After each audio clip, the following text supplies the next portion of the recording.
Hi hello నమస్తే అండి. నేను మీ రమణప్రియ.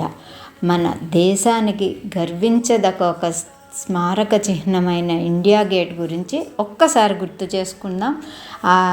అక్కడ జరిగిన ఈ డ్రోన్ షో కూడా చాలా బాగా జరిగిందండి. చాలా వీడియోలు చూసే ఉంటారు. ఒక్కసారి ఇండియా గేట్ గురించి డిస్కస్ చేద్దాము.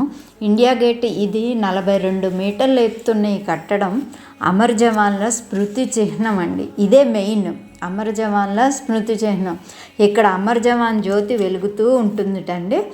India Gate August 15th or జనవరి 26th దగ్గర రోజుల్లో, అది కూడా అక్కడ ప్రిపరేషన్స్ కోసం దగ్గర రోజుల్లో తప్ప ఎప్పుడూ ముయ్యటండి. ఇక్కడి నుంచి నేరుగా చూస్తే రాష్ట్రపతి భవన్ చాలా బాగుంటుందిట. అదొక మరపురాని అనుభూతి అని చెప్తూ ఉంటారు చాలామంది.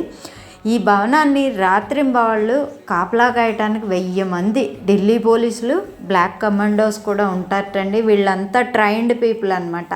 నేవీ, ఎయిర్ ఫోర్స్, మిలిటరీ, అశ్వదళాల్లో శిక్షణ పొందిన వారిగా ఉంటారు. ఇది 1971 నుంచి అప్పటి ప్రధానమంత్రి ఇందిరాగాంధీ ప్రారంభించారటండి. ఇది అమరవీరులైన సైనికులుగా జ్ఞాపకార్థం నిర్మించిన భారతీయ స్మారక చిహ్నం అని చాలా మన ఇండియాకి పెద్ద పేరు తెచ్చిపెట్టిన స్మారక చిహ్నం అనమాట. దీపావళి రోజున ఇక్కడ జరిగిన డ్రోన్ షో చూస్తూ ఉన్నాము.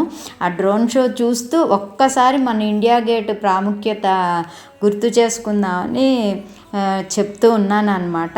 మన దేశానికి ఇది గర్వించదగ్గ ఒక స్మారక చిహ్నం. ఎంతైనా ఇండియా ఈజ్ ఇండియా అండి. India is India. ఒక్కసారి గుర్తు చేసుకుందాం, గర్విద్దాం. నిజంగా ఇండియాలో పుట్టినందుకు మనం ఇక్కడే ఇండియాలో నివసించగలుగుతున్నందుకు ఆ దేశభక్తి మన ప్రతి ఒక్కళ్ళలోనూ ఉండాలని ఆశిస్తున్నాను. జై భారత్. థ్యాంక్ యూ అండి. Thank you so much. మరో మంచి వీడియోతో కలుద్దామండి. Thank you.